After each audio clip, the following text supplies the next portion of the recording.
Today's SWOT analysis is about Mumbai Indians, the team with the maximum number of titles IPL, four of them, and this is a high-powered, high-profile side with some fantastic players and an interesting stat. Let me before I start the SWOT analysis that they've won the title four times, starting from 2013 and winning every alternate year. So it's 2013, 2015, 2017 and then 2019. So they're defending champions.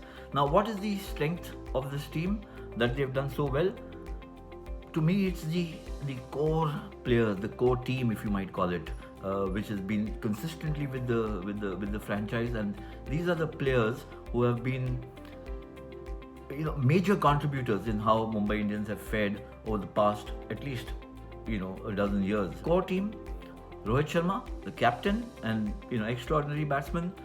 Kieron Pollard, he's been fantastic for the franchise as an all-rounder, and he's in sterling form, as we know, as we've seen in the Caribbean Premier League. Hardik Pandya, a lot to prove. He's come back from injury. He's looking very lean, mean, and hungry. But he's been one of the key players for Mumbai Indians over the past since the time actually he started playing. And then there is Jasprit Bumrah, who actually used the IPL to leverage his credentials for other honors, and then since then he's become an international star in every format. So these are the players, the core team, which is the team's biggest strength. And then of course there is the pace attack, the pace bowlers for Mumbai Indians who've been quite exceptional, frankly. I don't find a parallel in any other franchise like this, and it's quite telling actually. Hardik Pandya, as I mentioned, 29 matches since 2018, 29 matches, 32 wickets. Jasprit Bumrah, 30 matches, 36 wickets. Dhawal Kulkarni, the weakest of the lot, but in terms of wickets, but also a contributor. 18 matches, 10 wickets. Mitchell McLanigan, 16 matches, 17 wickets. And Trent Bolt, he didn't play for Mumbai Indians, but he's got 19 since 2018, 19 matches, 23 wickets. And then there is also Nathan Coulter-Nile, who did not play in the IPL since 2018. And James Pattinson, who has been included into the team because Lasith Malinga pulled out in the last minute. So what a formidable array of fast bowlers, and what a selection for the captain and the selectors to make from.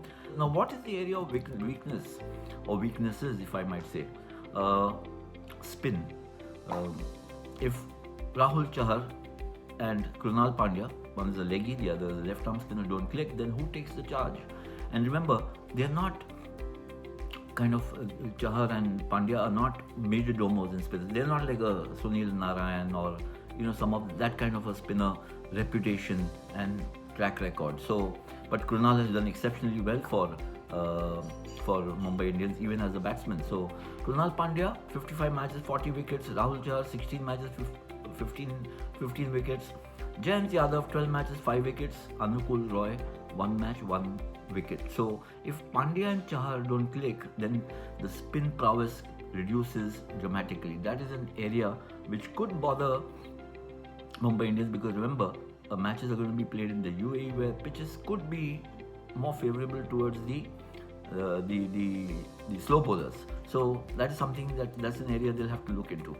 Let's come to opportunities. I think it's to be linked with players. The opportunities for Chris Lynn. Now, he played for KKR for a fair number of years. Now he's been picked up by Mumbai Indians. He's a free-stroking, hard-hitting batsman from Australia. Didn't have a great CPL. Now that's going to be, crucial. So there's an opportunity for Chris Lynn to redeem himself, not just in the IPL but on the T20 circuit. Otherwise, his CPL 2020 record is 9 matches, 138 runs. Very meager by his standard. 17.25 is the average, and strike rate, which otherwise is in the 130s or 140s, 107.8. Most runs for Mumbai Indians in IPL since 2018. So 14 matches, 512 runs. He's been fantastic. He's been ahead of Evan Lewis and Rohit Sharma and some of the others. Most runs for Mumbai Indians in IPL 2019. Suryakumar Yadav was just behind Quinton de Kock. Quinton de Kock got 529, Suryakumar Yadav got 424. So if he has a great season this time too, then I think the Indian selectors will be compelled to look at Suryakumar Yadav more closely. The threat to the team, I think, has to do more with the geographical location of where the matches are going to be played, or the tournament, rather than anything else. In the UAE, Mumbai's record is the worst of the franchises. They played 5 matches and lost all 5 in 2014. As you know, the first half of the tournament was played there. More also running concurrently with this is Rohit Sharma's T20 record in UAE. 5 matches, 84 runs, an average of 16.8.